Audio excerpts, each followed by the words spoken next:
Hello दोस्तों, कैसे हैं आप सभी लोग। आई होप आप सभी लोग स्वस्थ होंगे, मस्त होंगे और बेहतरीन तरीके से आप अपनी तैयारियां कर रहे होंगे। आज हम आपके सामने फिर से एक नया अपडेट लेके आए हैं जिसमें हम बात करेंगे आरआरबी कैलेंडर 2026। आरआरबी ने अपना भर्ती कैलेंडर 2026 का जारी कर दिया है। ये कैलेंडर 5 दिसंबर 2026 को जारी किया गया था आरआरबी के द्वारा। इस कैलेंडर में बताया गया कि किस पोस्ट पे किस मंथ में रिक्रूटमेंट जारी होगी, यानी कि पूरे साल में जितनी भी वैकेंसीज जारी करेगा रेलवे, उन सभी की किस मंथ में कौन सा नोटिफिकेशन ये जारी करने वाले हैं। इन सभी अगर रेलवे की जितनी भी वैकेंसीज आने वाली हो सबकी बात करें तो लगभग 1 लाख प्लस वैकेंसीज जो हैं 2026 में आने वाली हैं। एसएससी हमेशा 20 से 25 हजार वैकेंसीज पर रिक्रूटमेंट जारी करता है, लेकिन रेलवे जो है वो सबसे ज़्यादा वैकेंसीज भरने वाला हो जाएगा अगर ये 2026 में सारे एग्जाम शेड्यूल तरीके से करवा लेता है।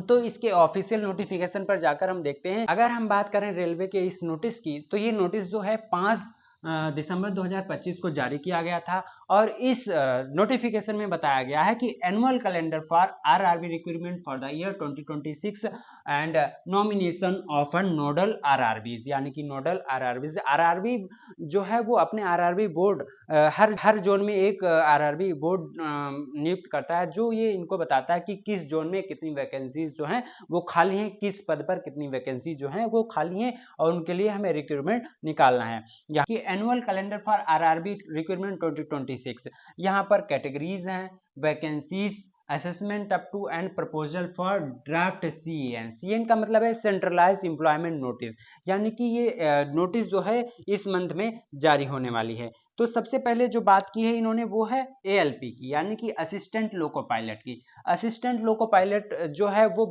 इसका नोटिस है वो फरवरी 2026 में आने वाला है।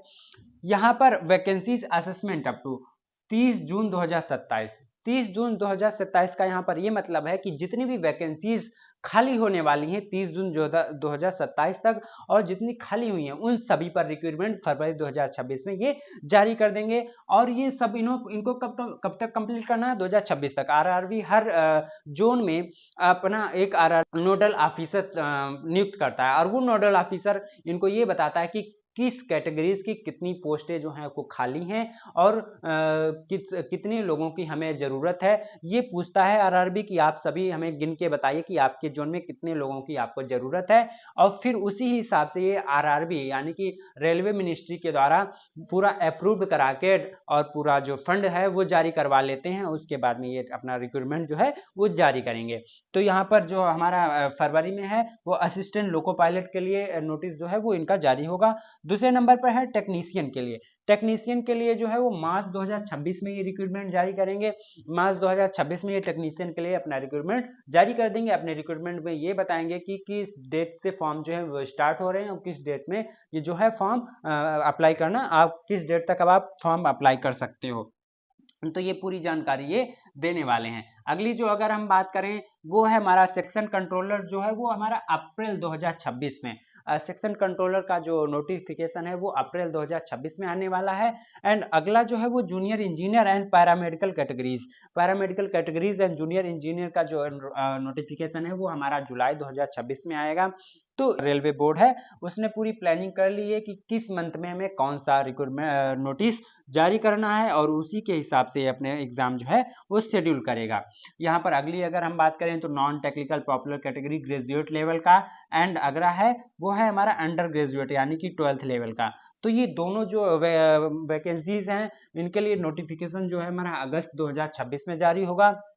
इसका असेसमेंट डेट है वो 30 सितंबर 2027 तक। 30 सितंबर 2027 तक जितनी भी पोस्टें खाली हुई हैं या खाली होने वाली हैं उन सभी के लिए रिक्रूटमेंट जो है अगस्त 2026 में आएगा। अगला जो हम बात करें ministerial isolated and level 1। Level 1 का मतलब है यहाँ पर ग्रुप डी के लिए एंड मिनिस्ट्रियल आइसोलेटेड के लिए जो है सितंबर 2026 एंड अक्टूबर 2026 में इसके लिए नोटिफिकेशन आने वाला है। यहाँ पर आप देख रहे हैं कि ग्रुप डी को सबसे इन्होंने बाद में रखा है। क्यों?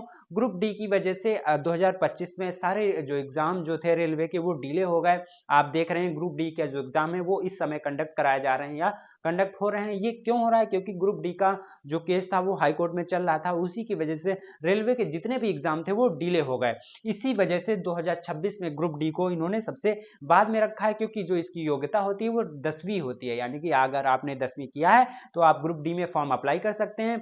इसी की वजह से इन्होंने कई सारी इसमें दिक्कतें आ जाती हैं, जिसकी वजह से इसकी जो वैकेंसी है वो कोर्ट में चली जाती है। इसीलिए इस बार इनको 2026 में सबसे बाद में रखा है। अगर हम ग्रुप डी की बात करें तो 22,000 से 25,000 तक वैकेंसीज यानी कि यहाँ पर हमें देखने को मिलेंगी, जो 22,000 या 25,000 तक इसमें वैकेंसीज आने वाली हैं। अगर हम 2-3 साल पहले की बात करें तो ग्रुप डी में कम से कम 1 लाख या 50,000 तक वैकेंसीज आती थी। ऐसा क्यों होता था? क्योंकि रेलवे जो है हर साल जो अपना एग्जाम जो है वो रिक्रूटमेंट जारी नहीं करता था, वो कम से कम 3 या 4 या 5 साल के अंतराल में एक बार वो जारी करता था। इसीलिए जो जितनी भी पोस्टें होती थी वो इकट्ठी होती रहती हैं और एक साथ ही रिक्रूटमेंट जारी करके भर्ती प्रक्रिया को कंप्लीट कर लेते थे। लेकिन इस बार अब की 2024 में भी, 25 में भी और 26 में भी, 2024 का भी पूरे शेड्यूल तरीके से इन्होंने एग्जाम कंडक्ट करवाया, 2025 का भी एग्जाम जो है वो कंडक्ट करवा रहे हैं और 2026 का भी इन्होंने कैलेंडर जो है वो जारी कर दिया गया है। ये हमारे जो भी रेलवे की तैयारी करने वाले अभ्यर्थी हैं उनके लिए बहुत बड़ी राहत की बात है, क्योंकि जो रेलवे है वो हर साल अब जो है भर्ती को करवा रहा है। तो जो भी रेलवे की तैयारी कर रहे हैं उनके लिए बहुत ही बड़ा सुनहरा मौका है कि वो आप अपनी तैयारी को बहुत ही बेहतर ढंग से कर सकते हैं और अपनी एक सीट किसी भी पोस्ट पर पक्की कर सकते हैं। यहाँ पर इतनी सारी जो पोस्टें दिखाई गई हैं, इन सभी पर लगभग 1 लाख वैकेंसीज जो हैं वो आने वाली हैं 2026 में। अगर आप तैयारी कर रहे हैं तो आप अपनी तैयारी को बेहतरीन तरीके से करना स्टार्ट कर दीजिए। आप अपनी एक सीट जो है पक्की कर सकते हैं 2026 में। जितनी भी पोस्टें हैं उनका लगभग सिलेबस एक ही जैसा रहता है, कोई इसमें ज्यादा डिफरेंस नहीं होता है। जितनी भी पोस्टें हैं सबका सिलेबस लगभग एक ही जैसा होता है और सबका एग्जाम पैटर्न भी लगभग एक ही जैसा होता है। तो ये बहुत ही सुनहरा मौका है। आप अपनी अगर तैयारी कर रहे हैं तो आप बेहतरीन ढंग से करना स्टार्ट कर दीजिए। ये मत सोचिए कि नोटिफिकेशन जो है जुलाई में आएगा, अगस्त में आएगा या अप्रैल मार्च में आएगा तब हम कहीं स्टार्ट करेंगे। अगर आप नेक्स्ट वीडियो में, तब तक के लिए नमस्कार।